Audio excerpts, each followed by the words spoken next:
It's been 302 days since Cold War has been released, and firing range still isn't a map in this game. But we got Zoo.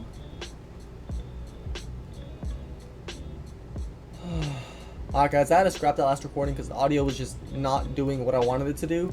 But yeah, no, we're going to be using the M82 today, and this gun, I actually have less kills than I do with some ARs. I have like 1,100 kills with the Barrett, and like, I think the XM4 and maybe the Crick have like 1,200 or 1,300, some shit like that. I don't know. I don't know the actual numbers, but I know when I go on my leaderboards for weapons, this is not top 4.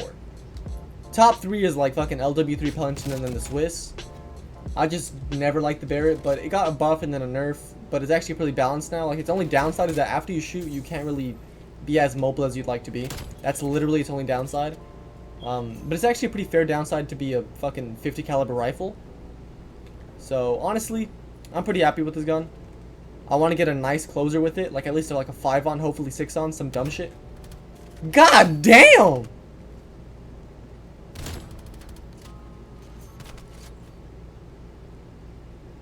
I respect. By the way, we're using Dark Aether on this, and apparently you can use Dark Aether in Warzone now, so hopefully next video or in a couple of videos, because I don't really get that many Warzone clips, we'll have some Dark Aether Warzone clips.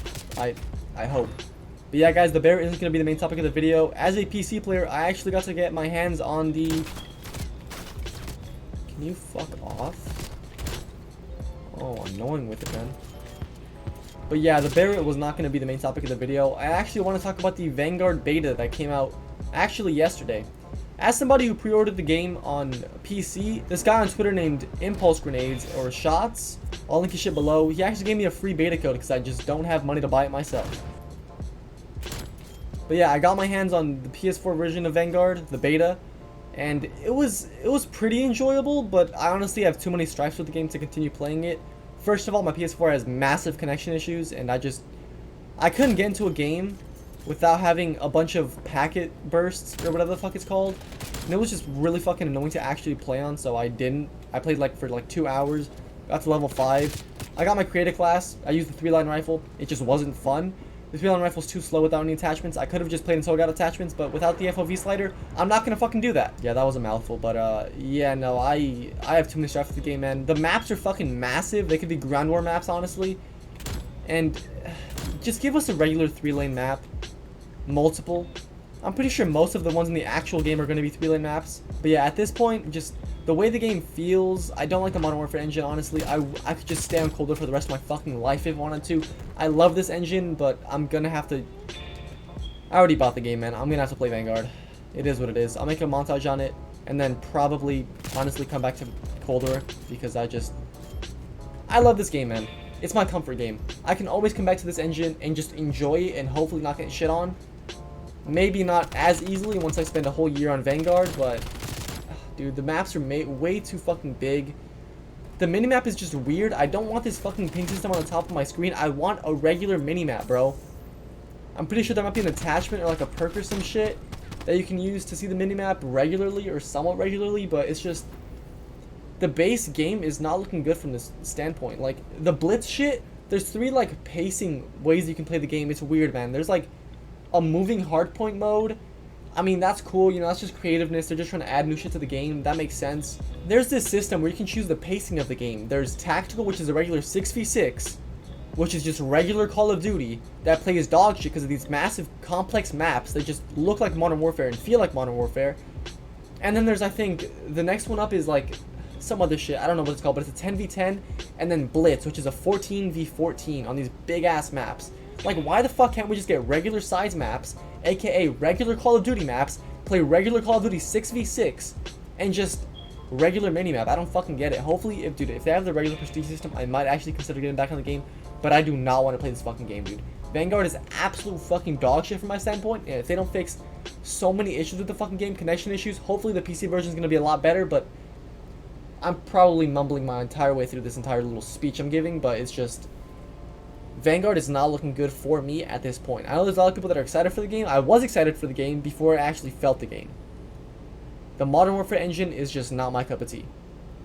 I always liked the more arcadey feel, not the more realistic feel. I don't care about realism, man. While you're in scope and you get shot, the flinch is fucking retarded, bro. Your entire fucking scope gets thrown up like a gang sign. It's fucking insane, man. Cold War will always and forever be my comfort game, I think. Because, you know, it used to be Black Ops 4 until the FOV came into play.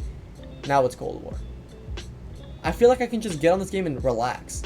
There's obviously still going to be sweaty-ass players, but it's not nearly as bad. We have good sniper selection with the Barrett actually being fixed. The only really not usable sniper is the ZRG. The Pellington's a little weak, but you know, we can get past that. Just aim higher, be a good player, and you can succeed with the Pellington. So we have 4 very usable sniper rifles: the LW3, the Swiss, the Pellington, and the Barrett now. Vanguard, I want to maybe grind it a little bit more tonight and get my hands on the Kar 98, but the 3-line rifle is just not looking good. The way you ADS, it's like the issues that Cold War had in the beginning of the game, where it feels like you're ADSing slow, and then it stutters and then goes fast while you ADS. There's so many issues with the game, and I know it's just the beta, and to be fair, Sledgehammer is actually pretty flexible with their shit, so if there's a problem with the game that the community is not liking, they will fix it, but I'm pretty sure most of the community actually likes the way it is. You know, without the fucking footstep audio, that's an issue. Obviously, they're going to fix that. And, I don't know, there's some other stuff that's wrong with the game that the actual community all agrees upon. But the actual base design of the game, I just don't like it. But most of the community does, so it's probably not going to be fixed. And I might have just wasted $60 on the game. I'll regret it. But hopefully by the PC weekend, if we have an FOV slider, I'll be able to get my actual feel for the game, not just my console feel for the game. Most people were having connection issues on PS4, not just me. Apparently the console version is really only usable on like PS5 and maybe Xbox One or some shit. I'm not sure about the actual consensus about that, but yeah, most people aren't fucking with the PS4 version specifically, so hopefully when the open beta comes out cross-platform, it'll be just a much better game in total. They really need to fix a lot of these fucking issues. The only thing that might bring me to the game and actually like somewhat enjoy it is the regular prestige system, just because I honestly missed the fuck out of it. I want to prestige regularly. I don't want the seasonal shit. But yeah, maybe once, you know, Season 6 happens for Cold War, because when you go on the, you know, on your progression on Cold War, there are only 6 seasons that, you know, show up. There's only 6 spaces. So maybe when Season 6 ends, and the seasons won't reset anymore, maybe we'll be able to progress to level 1000 without being reset every single 60 days. And if that happens, I'm probably just going to stay on Cold War. Anyways, I hope you guys enjoyed my rant. It probably was not enjoyable at all. I'll have a regular video, you know, part of the Clash of the Classes, because I gotta finish that shit. Maybe tomorrow we'll have a Vanguard video. Maybe.